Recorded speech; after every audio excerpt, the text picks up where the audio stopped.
Kızım işten ayrılma bak. Safi Nazar'ın hiçbir şeyden haberi yok. Bak. Ben başka bir iş bakıyorum Sefa amca. Tamam. Başka iş bak ama çalışırken bir kalbin bin parçaya bölünür.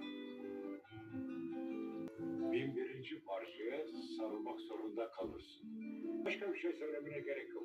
O üstüne alınmış. Kendini suçlu hissetmiş. Git. Babana yazıldır. Tamam. Görüşürüz. Hoşçakal Sefa amca.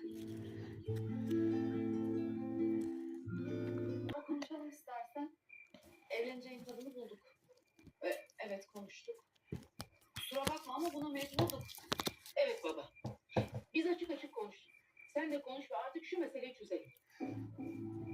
İnsan ekmekle, suyla yaşar. Nihayetinde beşer. Baba, yemek. Sabah. Ne oldu ya şimdi? Arkadaşlar, bu şiiri not alan, ses kaydı yapan oldu mu? Yani, ne dedi anlamadım. Babama bak.